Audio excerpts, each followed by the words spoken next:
You know, regret is a funny thing. Some people regret the choices they make for years and it festers inside of them like a cancer. And other people just forget it and move on with their lives. And sometimes you get to take a little peek down that road that you didn't choose. For example, today I'm going to do a book report on a book that I didn't read in elementary school. You know, I always felt like I missed out on a lot of those quintessential and iconic required reading books in school. And as a kid who really loved to read, that gave me a lot of regrets. For example, I was assigned to read To Kill a Mockingbird 3 different times, but never touched Moby Dick or Huck Finn. I was incredibly close to missing out on The Great Gatsby. And honestly, I would have been okay without reading Catcher in the Rye. So I finally decided to do something about these holes in my knowledge. Plus, sometimes you just need a win as an adult. And I was always really good at book reports. Because, you know, I actually read them. I didn't just do the Spark Notes. I read them and absorbed them and then read the Spark Notes to make sure I got all the right themes. My first choice for this project was actually Hatchet, but I got to the point in the first chapter where the fucking pilot dies while flying a plane, and my anxiety was absolutely through the roof, so I shut that shit down real quick. I'm anxious just saying the sentence. As a very squeamish and extremely anxious child, I no longer regret not having read Hatchet. I would have had nightmares for weeks. But then I remembered a book that really did cause me pain as a child because I had not read it. And that book is Mr. Popper's Penguins.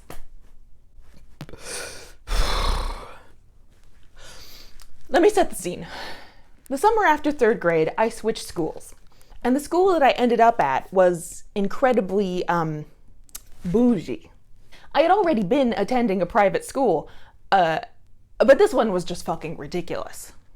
My old school had been very middle class, you know, I imagine much the same as a public school, except that we all wore uniforms. And at this school, despite the uniforms, I felt totally out of place. I was having trouble making friends, and I just couldn't seem to find anything in common with these kids. And one thing that did not make it any better was Mr. Popper's fucking Penguins. Apparently, they'd all read it as a class last year, and it was the funniest fucking book ever written. And I had never even heard of it. I burped in the middle of that take, and I'm really mad because it was really good. Not one of them could shut up about going to the library once a week for story time so they could bust a gut listening to this guy and his birds. Meanwhile, my old school didn't even have a library, and we sat on the rug like normal people while our teacher read us The Phantom Tollbooth. Which kicks ass, by the way. It's like Harry Potter meets A Wrinkle in Time. It's a great fucking book, and I really highly recommend it. So obviously, out of spite, I never read Mr. Popper's Penguins. And today, in spite of my spite, I'm going to do a book report on Mr. Popper's Penguins. Let's jump in. Now, as you can see, I've put it in one of those fucking book report little thingies. You know, this plastic shit with this plastic shit? That takes me back. I did a cover page because at my school you always had to do a cover page for a book report even though we were in 4th grade. I put my number, I put my teacher name, I took my classroom. Whew. I'm so mad. I made a table of contents because we always had to do a table of contents even though it was about nothing. It was a book report. There were no contents. Moving on. As you can see in the table of contents, I'm going to start off with the plot, then we're going to talk about the characters, and then we're going to be in the conclusion. I'm so mad. I'm shaking. I'm shaking! I didn't think that story would make me this angry, but it did. Oh no, my hair is on my mic. God damn it. And it should be known, if you want to use this book report as your own, fucking go ahead. You'll probably need to make a few changes because, although I tried to channel my inner 10-year-old, I couldn't let some of my adult views not filter through it because I'm an adult. So in that way, you probably shouldn't use this book report, but if you want to, go ahead. And now let's dive into my book report. Mr. Popper's Penguins is a book written in 1938 by Richard and Florence Atwater and illustrated by Robert Lawson. It is about the Popper family, consisting of Mr. Popper, Mrs. Popper, and their children Janie and Bill. They live in Stillwater, Minnesota, but Mr. Popper always dreamed of traveling the world. He writes a letter to famous explorer Admiral Drake before the book begins, telling Admiral Drake how much he loves hearing of his expeditions, and in particular, the penguins. Admiral Drake, in return, sends Mr. Popper a real live penguin. This is insane. The book follows the Popper's life with the penguins. I just want to let everybody know that I put the apostrophe in the wrong spot on Poppers. It looks like singular Poppers possessive when really it should be multiple Poppers possessive. I'm going to cry about it, but it's fine.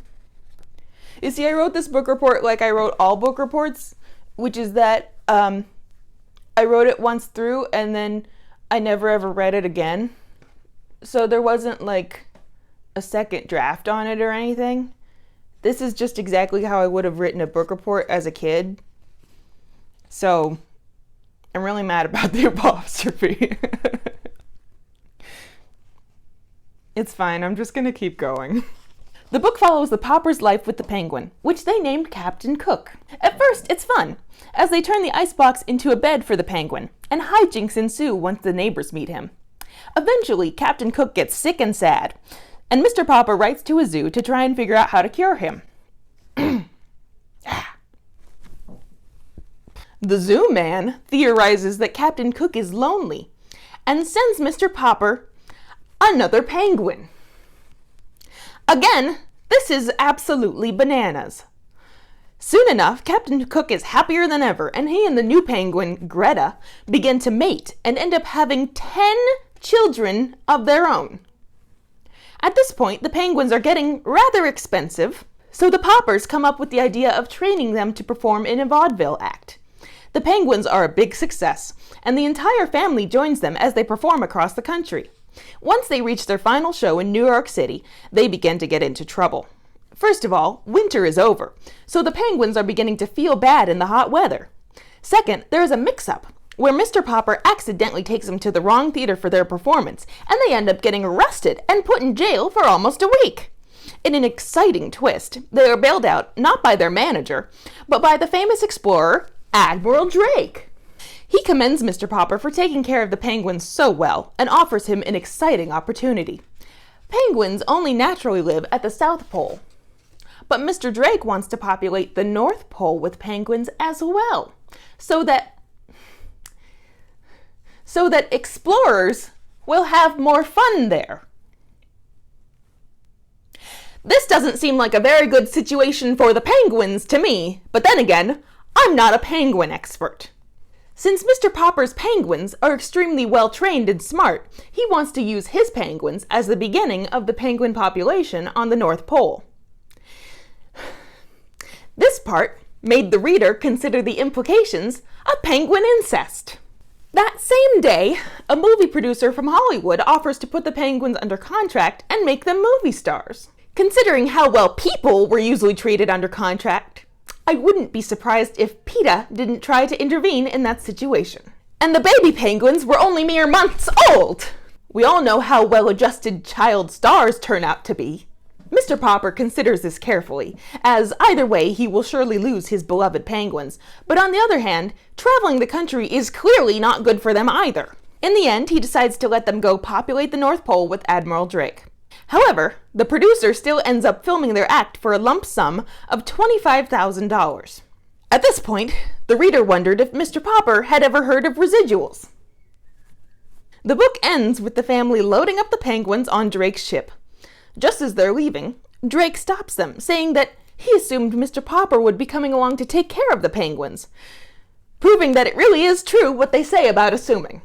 That being said, the book ends happily, with Mr. Popper finally realizing his dreams of traveling to the Arctic. I hate this book. Anyway, moving on to the character summary. By the way, I should mention that I used a rubric from a homeschooling site on 4th grade book reports, and it said that you needed to talk about 3 important characters, and I believe write 5 sentences on each, so that's the basis that this is written on. The most important characters in Mr. Popper's Penguins are Mr. Popper, Mrs. Popper, and Admiral Drake. Mr. Popper is a house painter and decorator, a job that for some reason can only be done during the summer in the 1930s. His main character traits are that he is a dreamer, inconsiderate, and very bad with money. Since he has chosen a very impractical career, when the book begins in September, the Poppers are already tight on money. Once the penguin arrives, he spends every penny they have on making it comfortable, while his wife and children starve. This is inconsiderate, to say the least, and grounds for divorce with no visitation in the modern era. Once they do come into some money performing, he is shown to also be a bumbling idiot who cannot negotiate a contract. They make $5,000 a week performing, but somehow still have to pay for their own travel and accommodation, which seemingly bankrupts them. Mr. Popper would not survive as a freelance performer in the modern age with such terrible negotiation skills. Mrs. Popper is seemingly Mr. Popper's foil in every way, and in the beginning was painted to be a bit of a shrill, nagging fishwife. However, as the book progresses, she becomes the overly accommodating voice of reason. She is clearly the brains of the operation, as she is the one who comes up with the idea to train the penguins to perform. However, through it all, she is supportive and loving to a snot-nosed man-baby.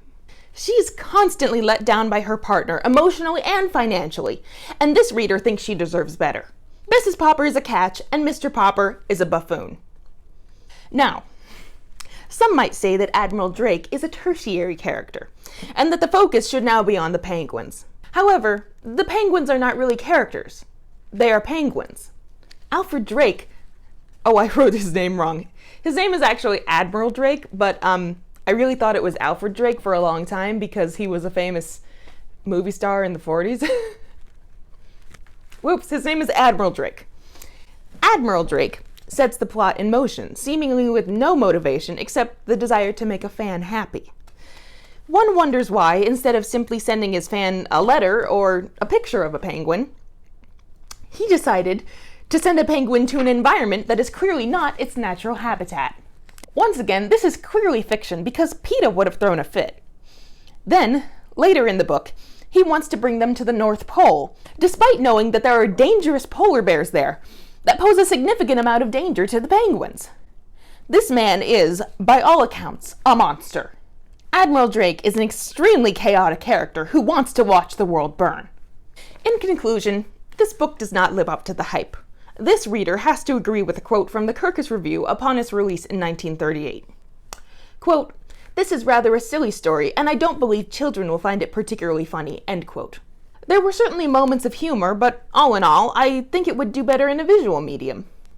Although apparently not, as by all accounts, the 2011 movie starring Jim Carrey of the same name was, and I quote, "bad." Apparently, it was under consideration to be an animated Disney film for many years, but it seems to me that they decided to steal the idea and turn it into 101 Dalmatians instead. All in all, I think I would have enjoyed this book in 4th grade for its slightly dry humor and depictions of poor money management, but it looks like I really didn't miss out on anything earth-shattering. Thank you very much.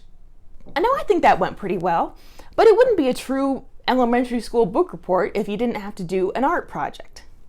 And see, when I was a child, I didn't do my art projects. It wasn't because I didn't want to, but rather because my parents decided that that was a waste of my time and that they were going to do them for me. It also didn't help that my mom was a professional costumer who had also worked on HGTV and was extremely skilled with a glue gun. So, when I thought of this project, the first thing I thought was that my mom should make an art project to go along with it. Thankfully, she shares my sense of humor because she did. This is my shoebox diorama that my mom made, which depicts the penguins doing their vaudeville act. As you can see here, they're on a ladder, and this is a little piece of plywood that they can slide down on their bellies. I told my mom that one of them should be on their bellies, and then she said no because you couldn't see the cute face. Which, in her defense, the faces are really cute. I think the penguins are so fucking cute. This is a shoebox that I had, and then she painted the inside. This is a little like dry erase thing that I had because I was a camp counselor last summer, and I wanted to make little name tags for all the girls in my bunk. So that's acting as the proscenium now. The penguins are made out of felt, and they are hot glued together because my mom really didn't want to sew them. And I think they're really ingenious. They're just like one flat part and then two little panels that make up the butt part. And I should also point out the arms, which I think are really cute. This one, his arms are down. This one's one up, one down. This one's both up because he's excited that he finished the slide. I think this is extremely great and a really good representation of what would have happened if I'd done this book report in 4th grade. And also I wanted to get my mom on tape doing it, but she said that she didn't want to do that. So you'll just have to believe me that my mom made this. And you should probably believe me because it wouldn't look as good if I did it. I'm going to see if I can put in some pictures of, actually I'll leave that right there. Maybe you can see it still in the frame. I don't know. I'm going to try and insert some pictures now of past projects that my mom and dad did for me. Mostly my mom, just because she was a crafty person. I mean, she literally worked on HGTV coming up with crafts and then even demonstrating them sometimes. So obviously she was like, yeah, I'm doing that. I really am grateful to my mom because any craft project, art project where you had to like color in certain countries or whatever, she was like, that's fucking dumb. What a waste of your time. I'm doing that. You should work on the paper. And I really appreciated it because obviously I could have done all that stuff, but it was a waste of time. And I was a really big procrastinator as a kid, and I would have absolutely stretched the hell out of that and not done the actual work. So props to you, Mom, because you made sure that I got lots of school projects done, and I really appreciate that. Let me check now that it's still recording because I would be absolutely out of my mind if it wasn't. Okay, good. So in conclusion, I think that this project, I'm going to give myself like a 91 on it because it's definitely A grade worthy, but I think just barely. It's extremely well executed. I followed all the prompts. I filled out the rubric perfectly, but I did fuck up that one apostrophe. Sometimes, you know, teachers just don't see the genius that the creator does. So I think it probably would have been about a 91. That's usually the sort of grade I would have gotten on this thing. So thank you all for watching my 25-year-old book report. I hope you enjoyed it. And, you know, I think it's a good lesson in self-care. Sometimes you just need to give yourself a win. Because this was really fucking fun, and it only took me like 45 minutes to write the book report. And it took my mom like maybe an hour or two to do the diorama, and she really enjoyed it. So it's a fun project all around for you and your mom. I recommend it. Happy reading.